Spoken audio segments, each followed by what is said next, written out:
You're about to enter a dimension not only of earth and stone, but of legend and lore. It lies at the intersection of history and myth, where water tunnels flood without warning, and stone platforms hint at secrets buried under centuries of sediment. This is not merely about buried treasure, but of a riddle, a promise, a curse even, and all carved into the bedrock of Oak Island. Time to start excavating here on Things Visible and Invisible.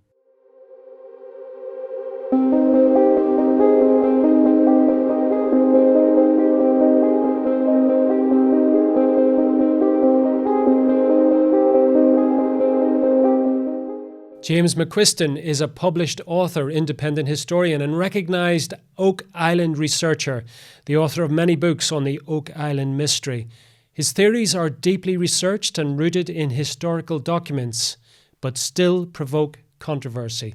And he joins me down the line from his home in Pennsylvania. Jim, welcome to Things Visible and Invisible. Thank you for having me. It's going to be fun. Now, Jim, a lot of people watching this will be scratching their heads saying, Oak Island mystery? What is this all about? So for anybody out there, and that includes me, who hasn't really heard of this mystery, let's start at the beginning. How and where does it come from? Well, there's an island in a bay off the Atlantic coast of Nova Scotia. That bay used to have 300 and some islands. Some of them have disappeared now. But for some reason, people thought that somebody in the past had buried a treasure there. And in 1795, three younger men found a depression. And the descriptions vary because nobody was really writing down what they were finding. It was told in stories later on. But supposedly it was sunk about a foot. There was a layer of flat stones on it, which didn't exist in that particular area on the island. There was some type of a clover planted on it, which is not native to Nova Scotia. And so they, with, idea of pirates' treasure basically in their heads, that's the story anyway, they started digging on their own. And they dug down 30 feet over a month or two. Who knows how long it took them, but that's quite a hole to dig for three guys with hand tools. And they decided they just couldn't do it anymore. They were finding oak platforms like every 10 feet, and it were embedded right into the walls of this pit. It was about 12 to 13 inches or feet around, and these oak platforms were supposedly every 10 feet.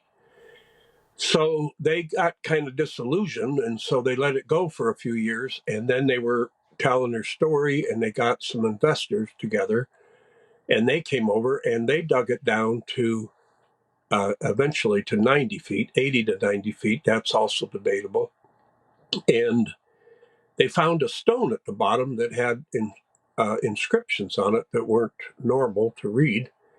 And so they took that home, actually took it to one of the homes of one of the men that found the pit. And the next morning, or the next day was Sunday. And so they didn't get back till Monday. When they got back, the pit was filled to about 30 feet from the top. And through the years, they've found that that is the level of the ocean. So it's being fed by ocean water somehow. One of the theories was that there were, they call flood tunnels, flooding it if you got to a certain point. I tend to lean more towards just natural caverns. But in any case, now they had this stone, which has miraculously disappeared, but the code was supposedly written down. And they just kind of wore themselves out. They continued to find platforms, but they couldn't find any treasure. Now, there are rumors that the three original diggers did find three trunks, and each one took one. And within those families, there are rumors that they hid coins in their walls of their house, and one gentleman took off from the family with a trunk of gold, never came back. those kinds of stories. But before you knew it, you had hundreds of people there working. They were paying people to work, and they were getting investors. And so there are people who just believe that all this was just an investment scheme. If you could show some kind of bit of treasure or something to entice people, you'd get more investors. And then you'd have a job, basically, or you might even make some money on it. In 1897, if I have the day right, it was they found a small piece of parchment about the size of a dime, and it was balled up, and it was with some other pieces of junk, and they took it all that they'd brought up. They took it all to a courthouse, and they had a judge and a bunch of people watching them, and they sifted through this whole thing, and they pulled out this piece of parchment. Well, I don't want to get in my theory this early into the talk, but the parchment was not smeared. It had India ink on it. Supposedly had been laying in a pit full of water for hundreds of years, and yet it was like brand new. So that always struck me funny. And it also struck me funny about the stone, because the stone was translated supposedly to say so many feet below 20 million pounds or something like that. But it just seemed like, why would you put that at the bottom of the pit? If you were trying to give people instructions on how to dig it up or whatever, you'd have that up towards the top. So there's a lot of little strange mysteries like that go on about it. But originally they thought it was Captain Kidd's treasure, just because the people around there, I guess they were looking for treasure a lot. And there were a lot of pirates that frequented that area, and privateers too. But then they kind of started getting off on maybe it was an older treasure. And one of the more favorite theories is that it was the Knights Templar. Um, but so people have just continued to dig. I went up there an article came out in 1965 in the Reader's Digest magazine, and it re-enthused a lot of people to go back up there because the diggings had kind of fell by the wayside.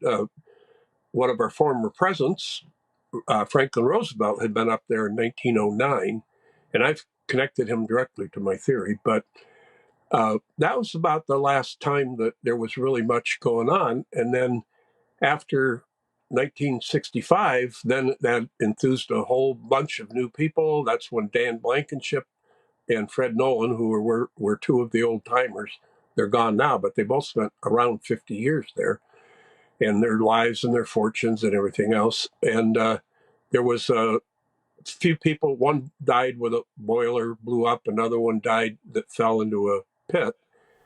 Well, there was a tragedy in 65, actually the same year that article came out, when 4 men died, a father, a son, and 2 helpers. Well, then they were interviewing the girlfriend of one of the guys that died, and she made an offhand comment about, is it going to take 7 people to die there before they'll quit looking for treasure on that cursed island? So that kicked off the whole idea of the curse of Oak Island, because it started getting referred to that way in magazine articles and documentaries and things like that. And then, so when the Prometheus Entertainment approached the Laginas, who own it now, I think it was maybe 2007 or 10 or something like that. The show didn't start till 2013, but they approached them with the idea of the show being called The Curse of Oak Island. And so they've been filming them now for 12 seasons. They've been filming them. And you could see the development of the search. They originally were just trying to figure out the lay of the land and looking at the old records and saying, well, this says this was over here. And they'd be looking over there. They'd find something that was kind of evidence of that or whatever. Then they kind of got into a zen where, okay, we're driving the bus now, and we've got all this data, and they've got a surveyor there taking GPS coordinates and plotting it all out where their drill holes were. They've punched, I was told by Rick Lagina, they've punched over 400 holes in that I call it the Money Pit Hill because they don't know where the original money pit was, but it's quite a big hillside. It's 35 feet above sea level, and it's a flat topped area. And they've punched, as I said, over 400 holes, but there were probably a couple hundred holes before that. So it's like Swiss cheese up there. And what they try to do is document the holes that they drilled and then try to piece together some kind of information out of it. But they have yet to pull up what Rick calls that one thing, like a Knights Templar coin or something. But what they have pulled up are pieces of like man-worked wood, like axe-cut wood, that date into the early 1600s, which is my key date. Now, they found things from other time eras, but they found quite a bit from the early 1600s, and that fits my whole theory exactly. Well, before we get into that, Jim, and I do want to get into, you've written extensively on this, but just looking at it in the whole at the moment, no pun intended, this sounds like a sort of classic treasure hunt, okay? We have, as you say, an island on the right side of the peninsula. Yeah. There would have been pirates, privateers, or whatever. There may have been some buried treasure there. Certainly, the layers indicate some kind of structure of some sort. But when you were talking about the modern quest, especially this century's quest, surely in this age of really quite sophisticated geological research material and apparatus, surely it's possible to take something like Oak Island and sort of analyze it to the nth degree and work out what this mystery really is. Well, and they've tried a lot of technologies. They early on did LiDAR. They've done these test hole drillings where they get to an area they believe might be fruitful, and then they'll drill like a grid pattern of 40 holes. They did actually bring up some human bones one time, and they brought up some more parchment. But recently they tried what's called muon technology, and was, I guess, developed by these gentlemen that found the new tomb within the big pyramid, the largest pyramid. And that what happens pretty consistently is they'll get a hot lead.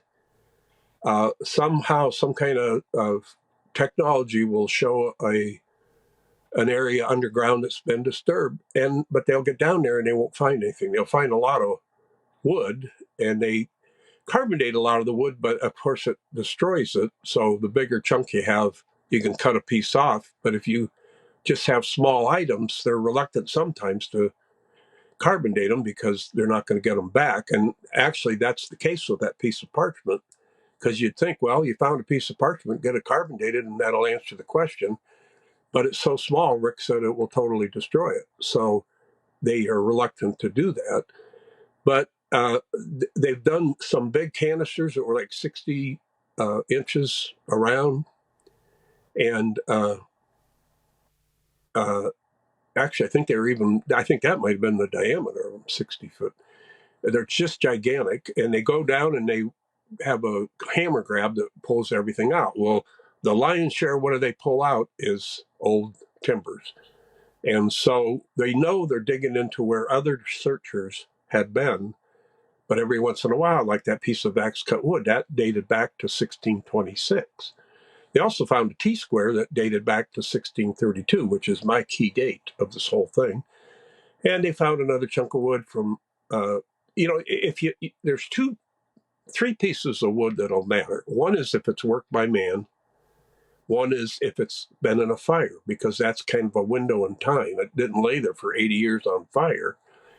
And there is a third one, and I just forgot it. But anyway, there's specific reasons why a piece of wood would make a difference for you. But just random wood doesn't matter because you don't know how it got down into a hole.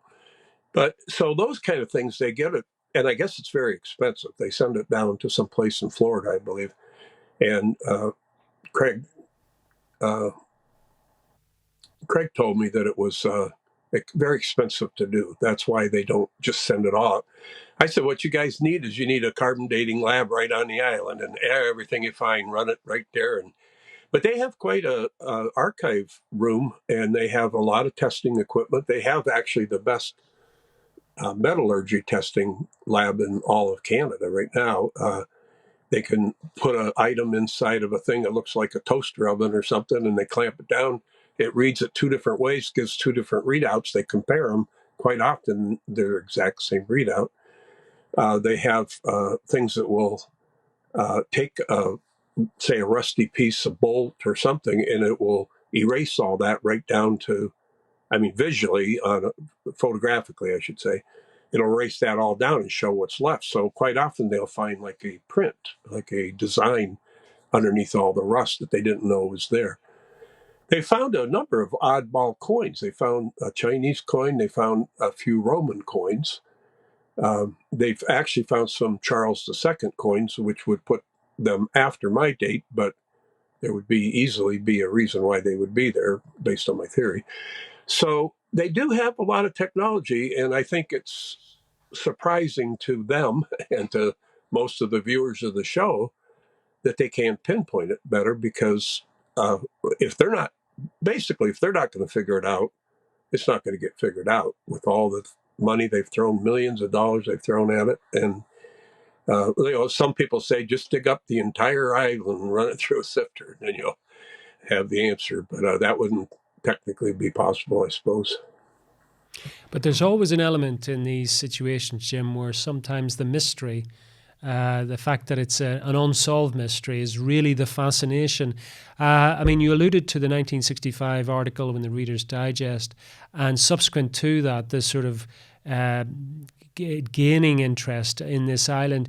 Do you think, though, and I know you're a researcher in this, and your research is a little bit different from many others, but do you think there's an element where people have already come to their conclusions before they arrive on the island, and they're looking for confirmation of what they've already hypothesized? Absolutely, and I would say that is particularly true about theorists, and I may be one of those. But you work long hours on these theories, and I'm very document driven on mine. So usually when I publish something, I have some type of document to back it up. But I'm probably no different than most of them in that they spend a lot of hours on this. So it's kind of like, there's the old saying that that certainty is the enemy of unity. Well, yeah, but you're certain because you spent days and weeks and months and years, and that's why you're certain.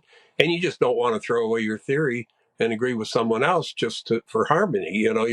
You got to stick to your guns and defend your theory. But I've thought about this, that there's basically three questions that any theory would have to answer, and the first one's simple: who would have a motive to pick Oak Island? There used to be 300 and some islands in that bay. There's 4,000 islands around Nova Scotia. There's 52,000 islands around Canada, and then you've got like the New England area and Cape Cod and all that. So whoever picked that island had a good reason to pick it, which I think I know what it was. And then secondly, you have to look at these artifacts, say what were they used for, what are the most common dates.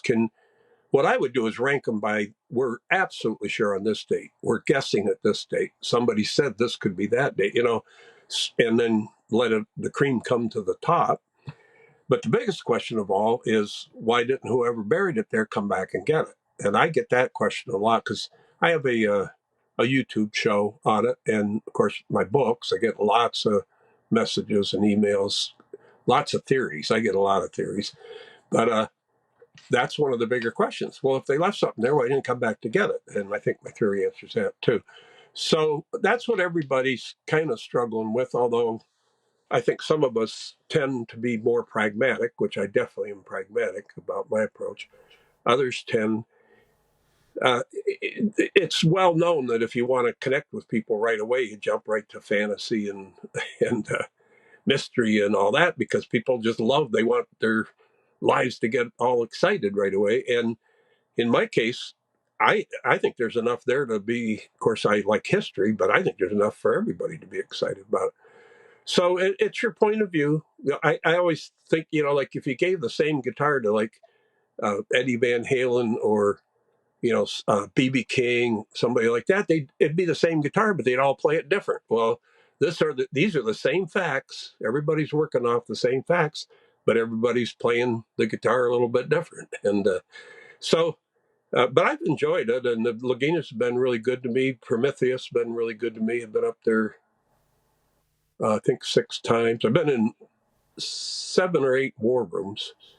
That's where they go in. It's a shed kind of a thing, but you go and sit around a round table. And, I have to say too about that is when you finally are on the show, I've been on 14 times, they use maybe 5 to 10 minutes of you, but you've been in that war room for 4 hours. I mean, not every time, but they're interested in what you have to say, but they have to sell TV shows and ads and stuff too. So there's kind of like dueling motives there, but they've been good to me, and I certainly don't have any complaints about anybody up there. Absolutely. Well, unfortunately, Jim, we've come to the end of this segment together. But however, you've set it up wonderfully, and I'm very intrigued now to know what your theory is, but we'll have to return to that at a later date, as they say. For now, tell people where they can find out more about you, your research, and also pick up a copy of one of your many books. Well, all of my books are on Amazon they all start with the word Oak Island. That helps. And under James A. McQuiston. I do have a website, Oak Island Gold, which explains them a little better, oakislandgold.com. And I have a YouTube show. It's called Oak Island Plus. It's co-produced with a friend of mine who's a Freemason. And we do that on a monthly basis. We have about 30 episodes out now. You just go to YouTube and type in Oak Island Plus, and you'll see us.